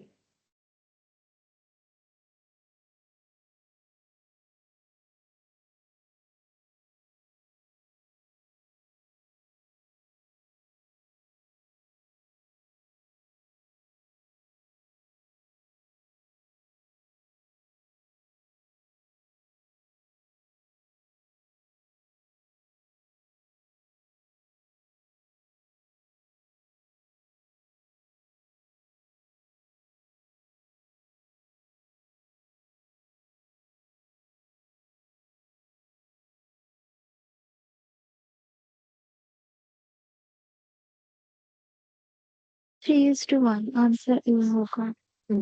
आंसर एक, ये कैलकुलेट करने से समझ में आ जाए। ये 6 होगा 1। ठीक है, तो 3:1 हो रहा है। ये देखो 3:1 मैंने यहाँ कैलकुलेट करके दिखा दिया, जैसे हम लोग कैलकुलेट करते हैं वैसे ही करना है। ओल्ड लिख दिया, न्यू वाला लिख दिया, फिर चेक किया। ठीक है, तो ओल्ड माइनस न्यू किया, दोनों आंसर पॉजिटिव आ गया, इसका मतलब पहले ज्यादा मिलता था, अभी जो है कम मिलेगा। सी के आने के बाद तुम लोग का सैक्रिफाइसिंग रेशियो 3:1 यानी कि ऑप्शन ए हो जाए। अच्छा, अब नेक्स्ट देखो यहाँ पर, following are the factors affecting goodwill except. कौन सा फैक्टर है जो गुडविल को, इसका मतलब आंसर ये देना है कौन सा फैक्टर है जो गुडविल को इफेक्ट नहीं करेगा। ठीक है, क्योंकि एक्सेप्ट बोला है। Nature of business, efficiency of management, location of the customer, क्या लगता है? Location of the customer. Location of the customers सही है। देखो लोकेशन ऑफ द कस्टमर हम लोग का आंसर होगा, क्योंकि कस्टमर के लोकेशन के साथ गुडविल का क्या लेना देना। लोकेशन ऑफ बिजनेस, ठीक है, बिजनेस का नेचर ऑब्वियसली डिपेंड करता है। मोनोपोली है तो गुडविल अच्छा क्रिएट होगा, मैनेजमेंट एफिशिएंट है तो गुडविल अच्छा क्रिएट होगा, लेकिन कस्टमर कहाँ रहता है उसके साथ बिजनेस के गुडविल का कोई लेना देना नहीं होता है। ठीक है, तो ये हम लोग का सी हो जाएगा। 4th number, weighted average profit of calculating goodwill should be followed when. बोल रहा है वेटेड एवरेज मेथड हम लोग कब फॉलो करते हैं? Profit has increasing trend, profit has decreasing trend, either A और बी, या तो ए या फिर बी के केस में यूज करते हैं। कौन सा आंसर सही है?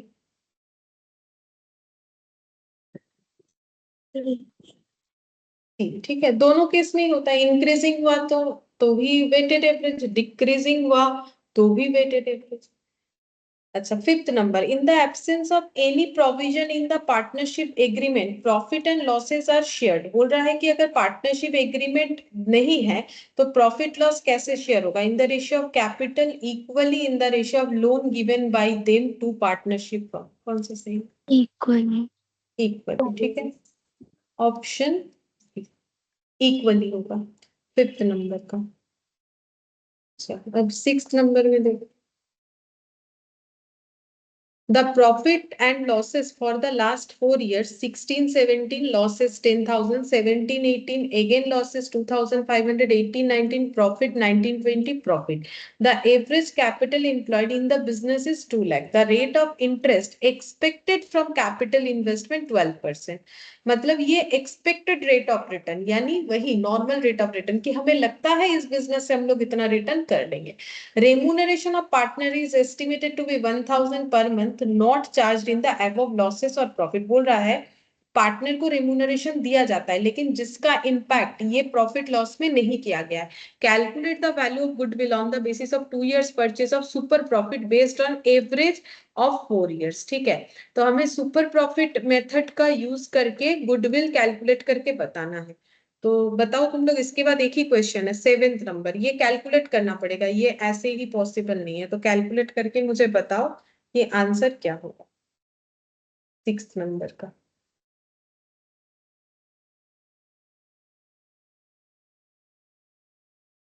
सबसे पहले हम लोग प्रॉफिट का क्या कर लेंगे, एवरेज कर लेंगे. तो देखो यहाँ पर लिखते हैं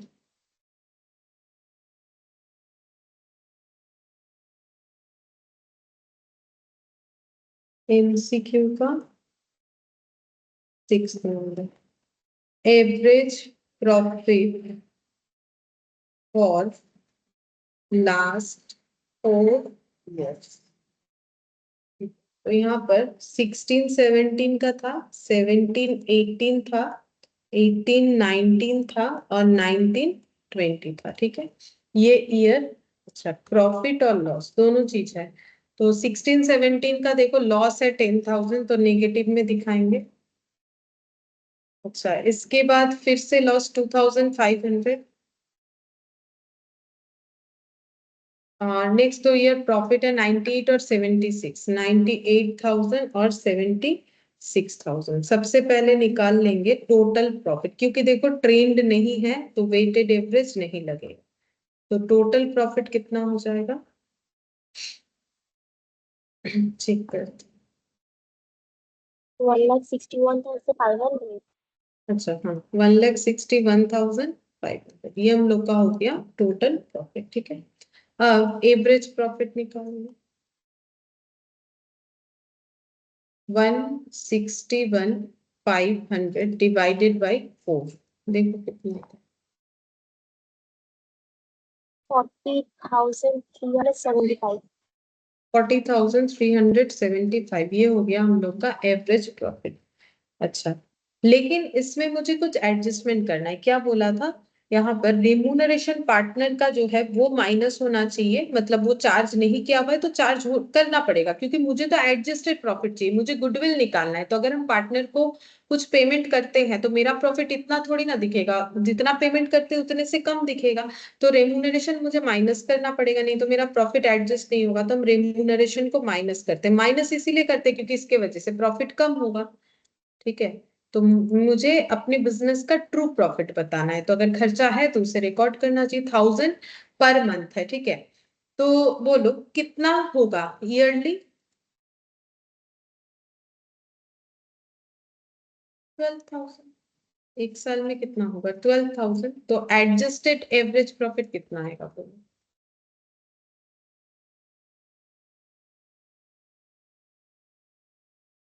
माइनस करके बताओ. 28,375. हाँ, 28,375 ये हम लोग का एवरेज प्रॉफिट आ गया. अब हम लोग को फाइंड आउट करना है कि हमें सुपर प्रॉफिट बोला है तो नॉर्मल प्रॉफिट कैलकुलेट करो.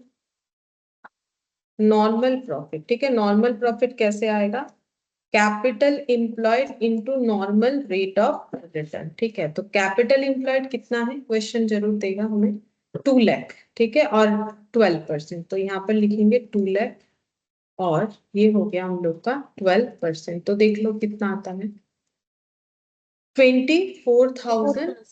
हाँ, पर एनम. सुपर प्रॉफिट निकाल लो.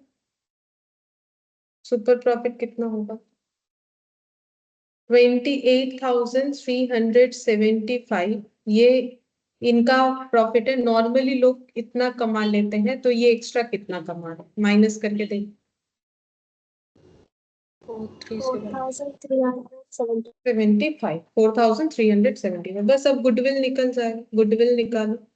Average profit into number of year purchase. तो number of year purchase question देगा, ये देखो 2 years परचेस, ठीक है, इनटू 2 करो, देखो कितना आता है।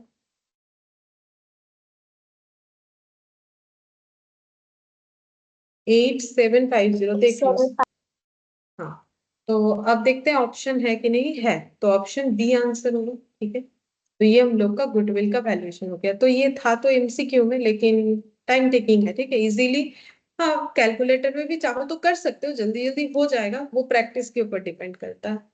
अब 7th नंबर जो कि हम लोग का लास्ट क्वेश्चन है, इसमें बोला है A, B, C are partners sharing profit and losses 3:2:1.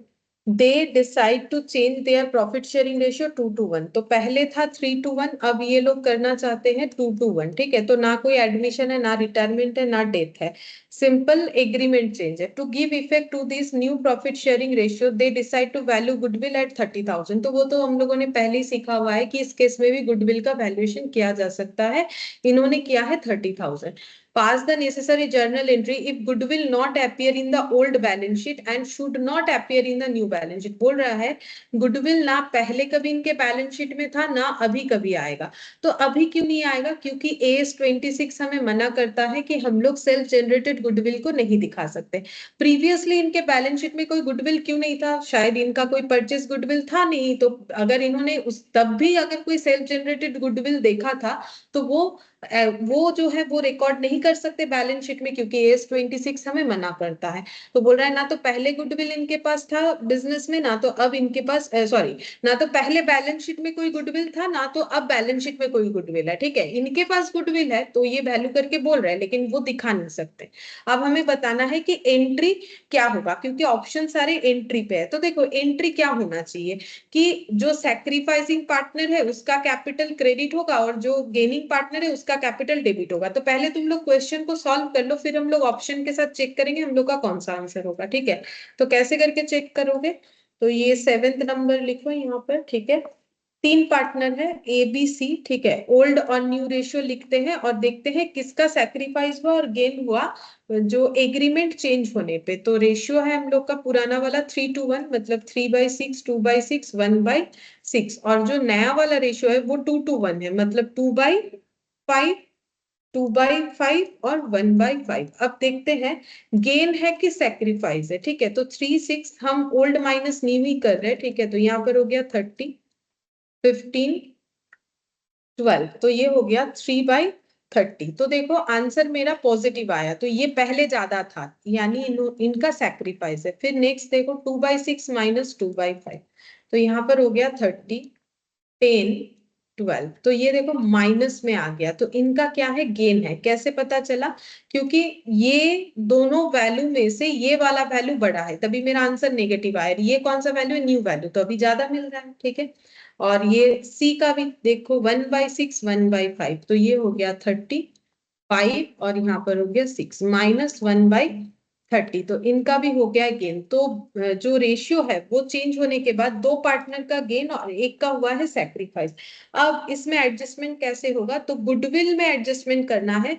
तो 30,000 गुडविल है, तो उसमें ए का शेयर कितना होगा? जितना उसका गेन या सैक्रिफाइस है, तो 30,000 इंटू, क्योंकि अगर एडमिशन रिटायरमेंट होता है तो सैक्रिफाइसिंग गेनिंग रेशियो पे नहीं देखते हम लोग। गुडविल का शेयर कैसे निकालते? प्रॉफिट शेयरिंग रेशियो जो नया वाला है। लेकिन यहाँ पर जब पहले भी वही पार्टनर थे, अब भी वही पार्टनर है, तो चेंजेस पे देखना चाहिए कि शेयर पे क्या इंपैक्ट आएगा, ठीक है। तो यहाँ पर हो जाएगा हम लोग का 3,000, ठीक है। ए का शेयर, अच्छा ए के बाद बी, चाहे हम लोग का सैक्रिफाइस हो या गेन हो, शेयर हम लोग उसी हिसाब से निकालेंगे 2/30, तो ये हो जाएगा 2,000, ठीक है। और सी शेयर, सी का हो जाएगा 1/30, यानी 1,000। तो इसका मतलब देखो सी को 1,000 का गेन है, बी को 2,000 का गेन है, ए को 3,000 का सैक्रिफाइस है, यानी ए को बी और सी कंपेंसेट करेगा। तो एंट्री क्या होना चाहिए? एंट्री हम लोग का ऐसा हो जाएगा 20 कैपिटल डेबिट, जो गेनिंग है उसका अकाउंट डेबिट होगा क्योंकि उसको कंपेंसेट करना पड़ेगा। C's capital debit 1000 to A's capital, A को मिलेगा कितना 3000, क्योंकि वो अगर सैक्रिफाइस नहीं करता तो इनको गेन नहीं मिलता। बीइंग गुडविल एडजस्टेड, ठीक है। अब यहाँ पर कौन सा एंट्री हम लोग का सही है वो देखते हैं। तो देखो यहाँ पर बोला है B's capital debit, C's capital debit to A's capital, क्या यही वाला है हम लोग का? कौन सा सही है बोलो? Option A, B C to A. हाँ, ऑप्शन ए ही तो मुझे सही दिख रहा है, ठीक है, बी सी टू ए यही वाला आंसर होगा, ठीक है। अरे यही वाला आंसर होगा, ठीक है। ये क्यों नहीं होगा? क्योंकि देखो यहाँ गुडविल को डेबिट किया है, हमें पता है कि हम लोग एस 26 के अकॉर्डिंग सेल्फ जनरेटेड गुडविल को रेज नहीं कर सकते हैं, रेज नहीं कर सकते, तो गुडविल डेबिट करके इन सब में डिस्ट्रीब्यूट कर ही नहीं सकते हैं। वो भी कैसे किया है? न्यू प्रॉफिट शेयरिंग रेशियो में आई थिंक किया है, न्यू या फिर ओल्ड में किया है, लेकिन ऐसा कोई प्रोविजंस है ही नहीं, तो ऑप्शन बी नहीं होगा।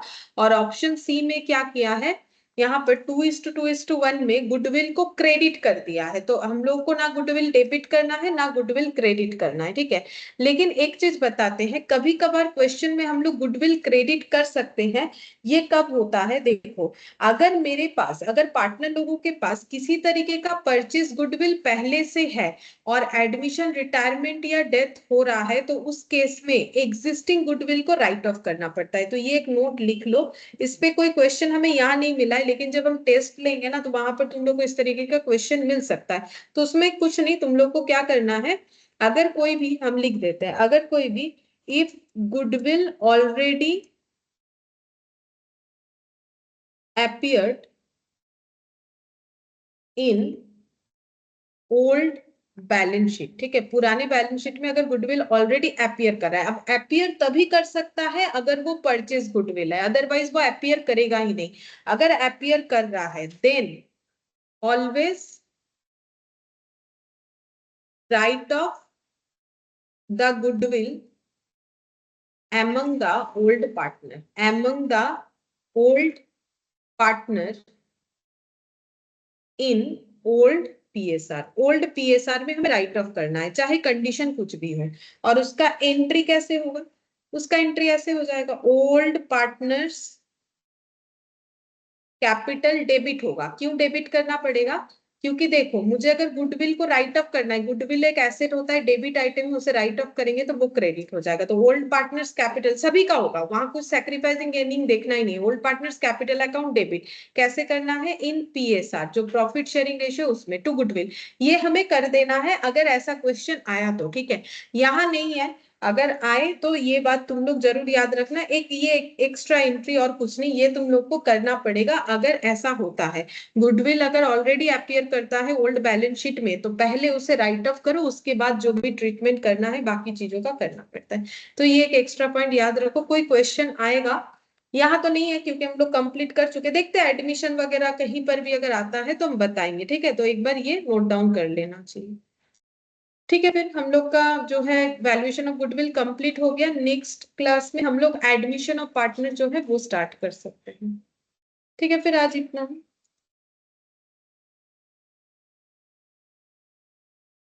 Bye ma'am. Bye. Bye, ma'am. Bye. Bye ma'am.